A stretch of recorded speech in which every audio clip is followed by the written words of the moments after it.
Socotra, the mysterious island wedged between Yemen and Somalia, nicknamed the most alien place on Earth, where nearly half of the species are found nowhere else. Socotra is isolated with its own language and culture. With just 4,000 tourists a year, most have never heard of this island.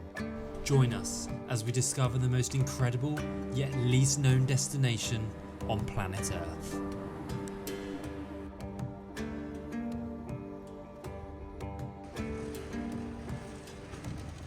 Today is the day we visit one of the most isolated islands and most unique places on planet Earth. If you look at flights to Socotra, then you'll soon find out there are none. Even though Socotra is 400 kilometers away from mainland Yemen, it's still officially part of the country. And with the current civil war, public flights to the island do not exist, meaning there is just one way to get there, via humanitarian aid flight. Twice a week, the flight leaves from Abu Dhabi, and the only way to secure a seat is by booking through a tour agency. For us, this was Traveling Socotra.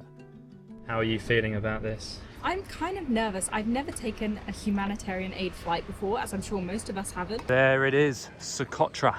9 o'clock, the once a week flight to this island.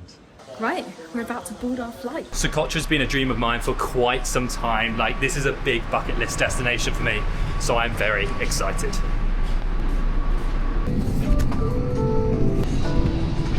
We are all ready to go. Unfortunately, we don't have a window seat, but we'll have better sights when we get there.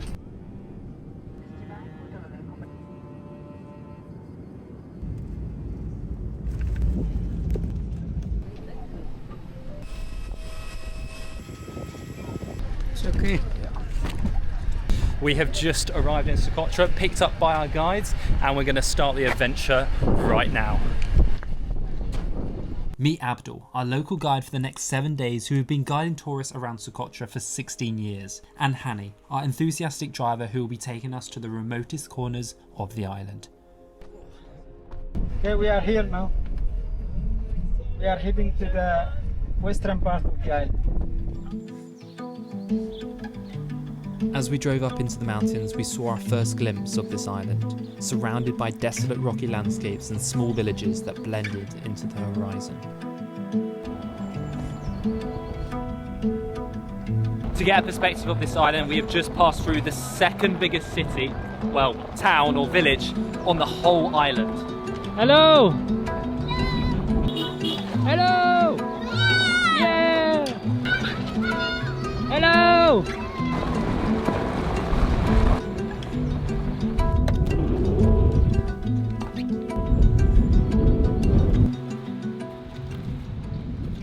So behind me is Kalansia, which is the second biggest town in Socotra. We're just hiking up this little path for a good viewpoint. Within an hour, we reached Detua Lagoon. Despite being surrounded by clouds, the blue of the water shone through. This was going to be our camp spot. We have just arrived at our campsite for the next 2 nights, and you're not going to believe this setup for such a remote location. Now, this is actually like the luxury camping setup, and trust me, it is really going to impress you. We'll give you a proper tour in a bit, but we're just going to relax here in this little communal area and have some tea. Right in front of me is an Egyptian vulture. This is a rare bird, but here they have so many. It doesn't seem scared of me at all, but I guess vultures are generally quite scary birds. But these ones are beautiful. All right, let's go check out this tent. Just had amazing food, honestly, very impressed with it. We'll show you some of the food later. It's time to show you where we're going to be sleeping tonight. Now keep in mind that this is one of the most remote islands on the planet. There is only 4,000 tourists that come here per year. For reference, that's the same number of people who visit Tuvalu, the world's least visited country. This is a tent most tourists will be sleeping in for the next 7 days. And this is the tent we're going to be sleeping in. First off, we have our little foot washing station so that you can get the sand off of your feet before you step into our tent. Let's go inside the tent. Now, this is probably about 5 or 6 times the size of most regular tents here. You're not going to believe how big this thing is. Look at this. I don't know if you can get a good perspective, but you could probably fit another me on my head and still be standing up. That's how tall it is in here. We have a nice seating area with cushions so you could just relax and have some tea. We have a big blow up bed. When the website said blow up bed, I thought it'd be like, you know, your average blow up bed, but this is big and it's so comfortable. Plus we've actually got a proper duvet and proper decent pillows, which is going to be so nice tonight. Then over here we have a little mirror so that Joel can do his contact lenses, I can do my makeup. There's actually a ridiculous amount of room for all our stuff, and we also have a little light up here, which is a nice touch, so we're not in the darkness.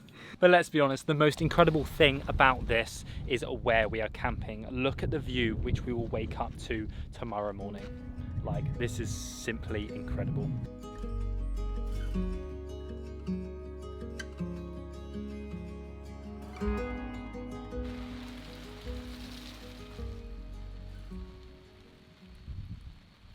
It's been a pretty crazy day traveling to Socotra, and as you can probably hear, it is raining right now. But boy, do we have an exciting day tomorrow. The weather's going to hold off. It's going to be a beautiful day, I am sure. And we'll see you in the morning. See you in the morning.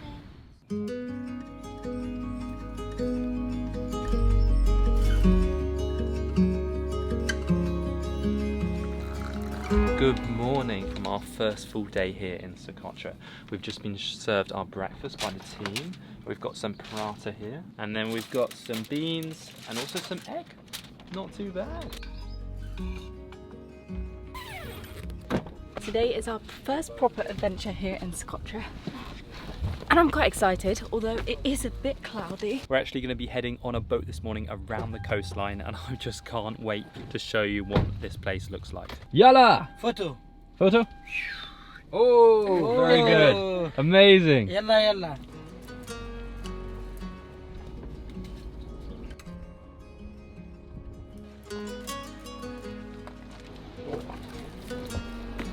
We've just arrived on the outskirts of Calasia, the second biggest town on Socotra, and we're about to go on one of these fishing boats. There's a lot of boats here to choose from. I'm not sure who we're going with.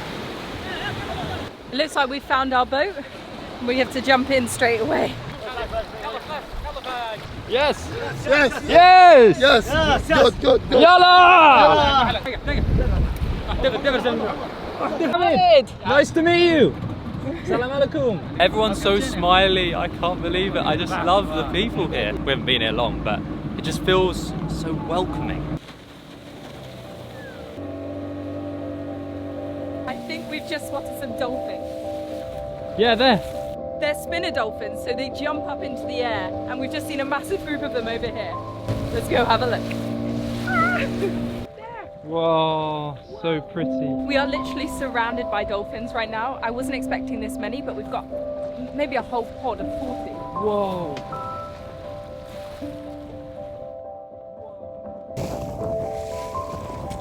Wow.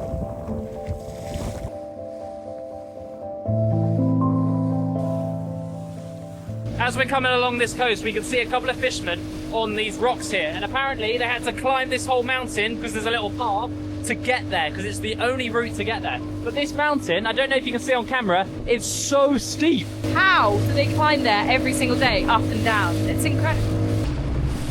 This coastline is so dramatic. One of the things which makes Socotra so unique is that there's a lot of endemic species of plants, birds and animals. It's also kind of nicknamed the Galapagos of the Indian Ocean because of all these endemic species. And the birds we just saw, these blackbirds, are native, endemic to the island of Socotra. Blimey, look at this flipping coastline. It is so dramatic. Mohammed had a line out, and I think he's caught a fish whilst we've been driving. Whoa! Whoa! He got 3! Well Amazing! I think Joel is about to do some fishing. He's never done fishing before, but he's got the line. My first time fishing, and it's in Socotra. Fishing is one of the common jobs on Socotra, and it was easy to see why, with the amount of life in the waters. I've been trying for like 5 or 10 minutes now, and I still haven't caught one. I feel really bad because he caught them so easily. Oh, I've got one! You've got one! Quick, quick! Okay. You got it! I've got fish. Oh my gosh, you've actually got one! Okay. Yay! What? You got a fish! I got my first fish! After my successful catch, Amelia has given it a go now, so pressure's on. She's got to catch one. Hopefully not too though. So apparently here we're just using rubber, we're not using any bait, and it's probably just because it's not overfished here, so it's just easier to catch fish. I think Amelia's got one. Yeah! All right, it's 1-1 here. Amelia 1, Joel 1, Mohammed 4. Yeah! Inside the boat! Whoa! They got a monster! What? We have just arrived at Shoab Beach. This is one of the most beautiful beaches on the island, and with this coastline, it just blows my mind. This is one of the most remote beaches we have ever been to. And we've been to a lot of beaches. These landscapes are like nowhere else, and they do kind of refer to it as the most alien place on planet Earth. I almost feel like it's Grand Canyon meets super white sand beach meets crystal clear Maldives blue water. It's unlike anything else.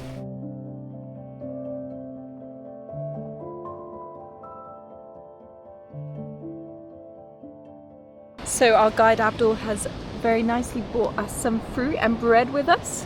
Do you want anything? Pick something from the basket. Oh yeah, some of this. That's good, right? We had it for breakfast as well, but it's like such good bread. Personally, I'm a fruit lover, so I think I might go for an apple.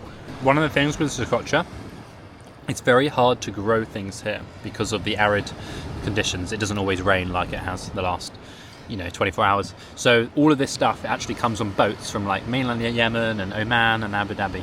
And they are not big cargo boats, they're actually quite small boats, and they just bring everything across. I think it maybe takes a day to get it here. Unfortunately, we're leaving this beach for now, but we're going to be trying to head to a different beach, a little cove further along the coast that way.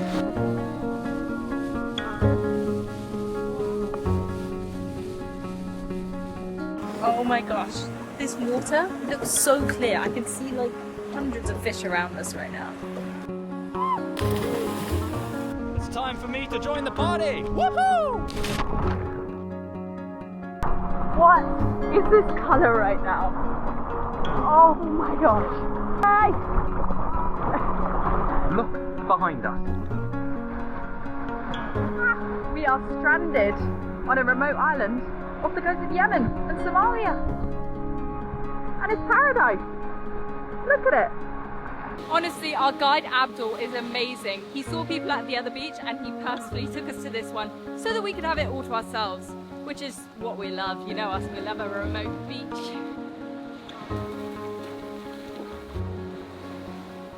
So many people don't know about this incredible island, yet it is this beautiful.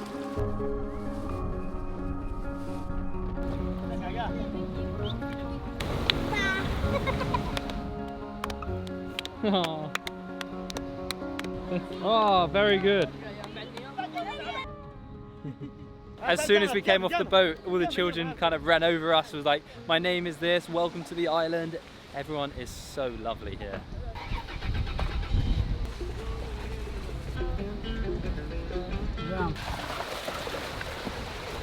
Wow.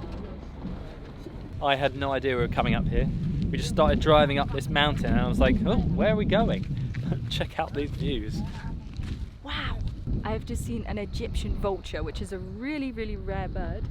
Just sat up there. There are tons of them here, but whoa. To get a perspective of where we are camping right down there, the white tents at the end, and we are on top of this mountain. Now we've arrived back at camp, we're going to go over and check out the showers that they have here in the campsite. Now these showers are actually here permanently, but we also have a portable shower which will be taken to all the campsites because not all the campsites have showers. So luckily with this tour, we've got one which comes with us. I feel like this is going to be freezing. Actually quite nice. So nice to get the sea salt off me. So this afternoon we're actually going to be meeting someone very special to this area, Detawa Lagoon. Not many women on the island are comfortable being filmed. They often hide their faces. They're very covered up, but this lady apparently doesn't mind being on camera and she seems very lively and energetic, so we're going to go meet her in her home. So here we are going into the house. It's okay, sir?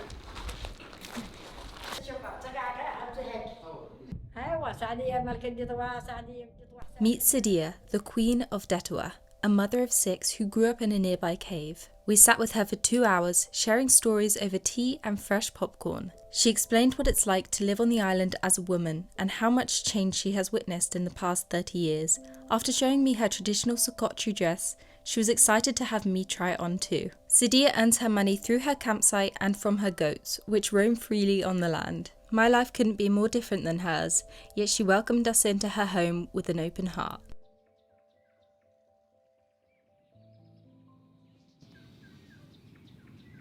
Good morning, guys. It is our second full day here in Socotra. How did you sleep last night? Pretty good. Like, this bed is so comfy, but there were a couple of rainstorms and it like hits really hard, so that did wake me up a bit.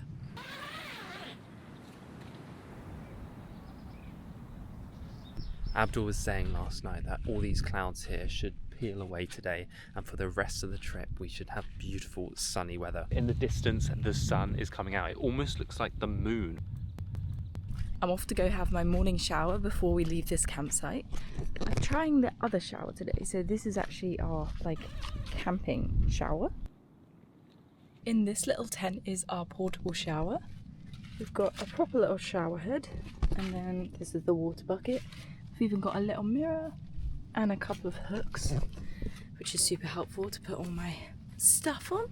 Just finished my shower. Definitely not as powerful as the other one, but considering it's a camping shower, it's nice to even have one, to be honest. The amazing team are just packing away all of our stuff, all those luxury tents, basically everything around here. We're about to jump into the car and leave this campsite and head to our next spot. You ready to go? Oh yeah.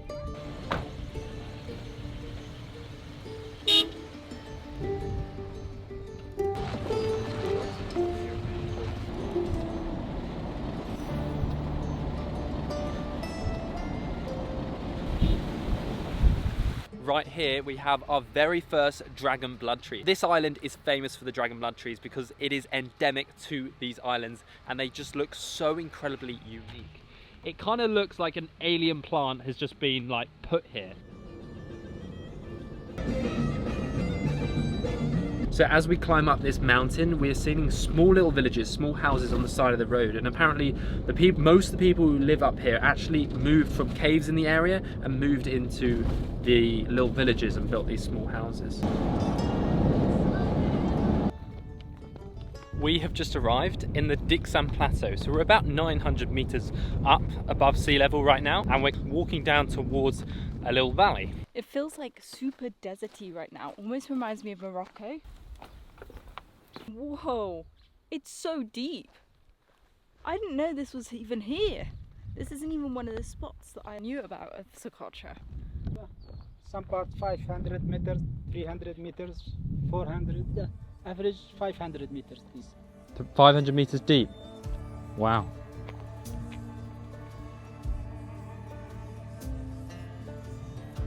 The dragon blood trees are named after the blood-like colour of the red sap that the trees produce. The red blood. Oh wow.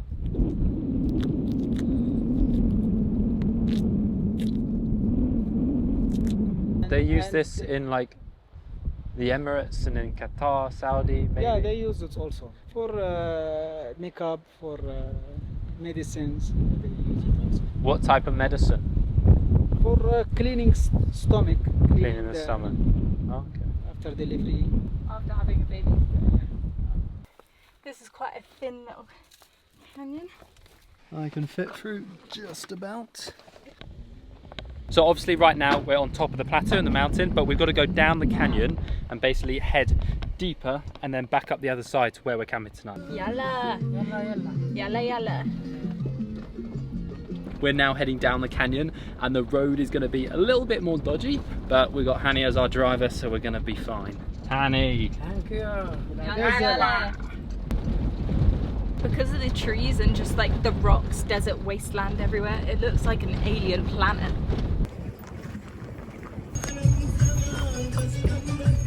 All my faith is in Hani. Oh my God. This is quite the steep road, isn't it? Toyota Land Cruiser. Whoa, Toyota! Good cars, bad driver. I think Hanny's a great driver. Bad car, great driver.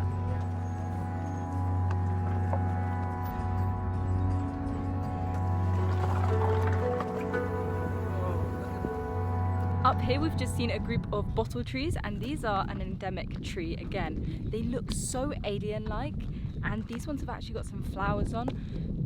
It's not actually the season for them growing the flowers right now, but it's the end of the season, so this is a rare sight.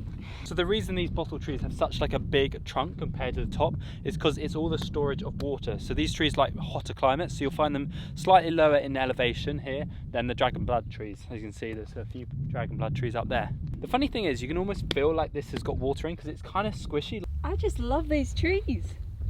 They're so cool. It just doesn't look like a tree. I think that's why I love it. It's just a little bit squidgy, isn't it? It's a little bit strange, but beautiful. We drove up and entered the Firhmin forest, home to the largest concentration of dragon blood trees on Socotra, and therefore the world.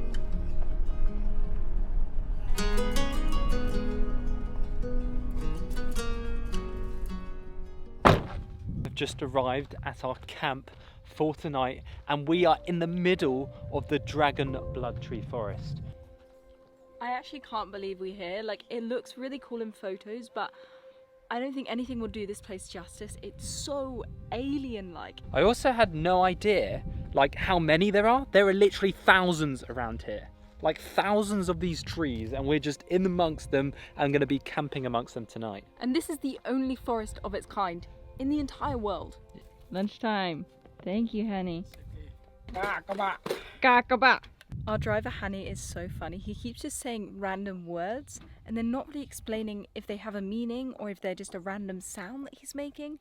We really have no idea, but he finds it quite funny when we repeat them, so. Here we have lunch. I'm starving. We have a feast here, just for the two of us. One of my favourite things about the food here in Socotra is the fresh fish, because obviously it's caught around the area. And then, of course, we have a big bowl of rice. The rice here has been so good as well. It's like more flavourful rice rather than just like plain rice. We've also got this like vegetable dish, which is like a little bit spicy, but it's really good. What does that even smell like? It smells like a curry, but I think it's more of a Middle Eastern dish. The food on this tour has been unreal.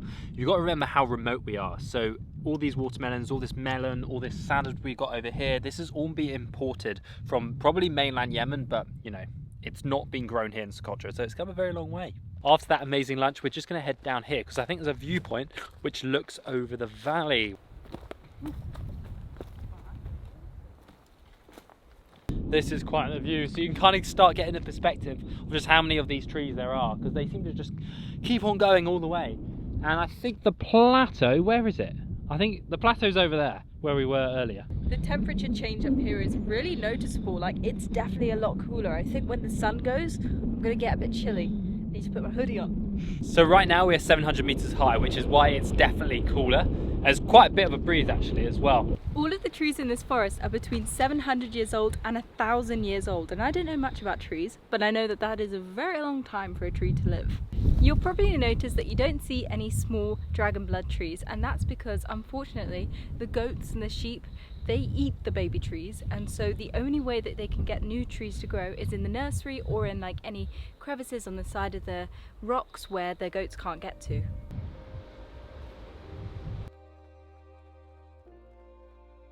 This afternoon we're heading into a local village. It's quite a small community and they're very isolated up here in the mountains. All across Socotra you have different tribes and they own the lands in the different areas, and in this community it's the Dimero tribe and they have about 40 people living here and probably like 10 different houses. Meet Solomon, who welcomed us into his home on the isolated mountain tops. Solomon grew up in a nearby cave, and his family have long called the forest their home.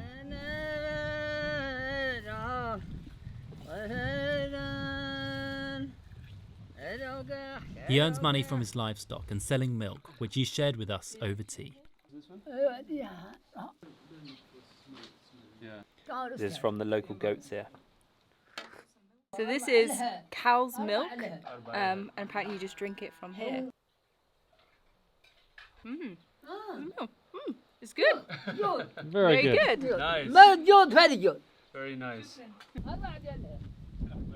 We've just come inside a dragon blood tree nursery, and this is where they are cultivating and trying to grow the dragon blood trees, because unfortunately a lot of the goats which have been brought to the island are eating the seeds of the dragon blood trees, so they're not actually growing. One of the big issues about growing these trees is that they grow so slowly. This one here is only 5 years old and it's so tiny. I think it takes 100, 200 years for them to be fully grown.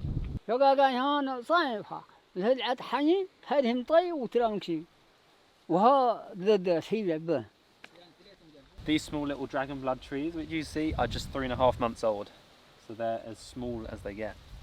It just looks like a bit of grass at the moment, to be honest.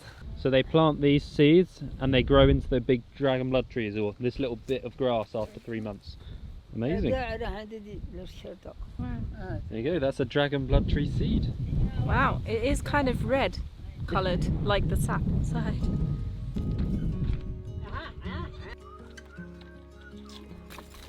Oh. So to end the day here, we're going to be heading out for a little sunset mission. Hopefully we can find a good viewpoint and watch the sun go down for the first time, because it's been cloudy the other 2 days, isn't it? Yes, very cloudy. It feels so special being just amongst all these trees, knowing that there's no other forest on earth quite like this one. I've just seen an upside down dragon blood tree. Look at this. Poor thing. I'm sure it had a long life though. Look at the size of it. It feels quite surreal being here watching the sunset over these insane trees. I think these have to be some of the most beautiful trees in the world. Joel and I are going to sit and watch the sun go down over the mountains, and then we'll see you in a minute.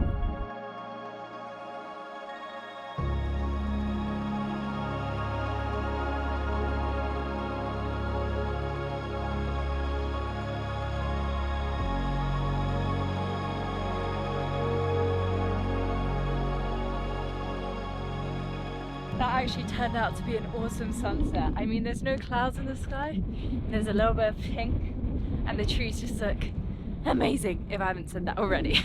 It's time to head back to the camp, and we're going to have a little fire tonight, because there's a little area we haven't showed you, which is like set up for each camp we're staying in. Now the sun's gone down, it's actually got quite cold, so we had a shower, put some warm clothes on, got some warm Socotra tea. I don't know what's in this tea, but it tastes really, really good. And apparently tonight we might have some entertainment.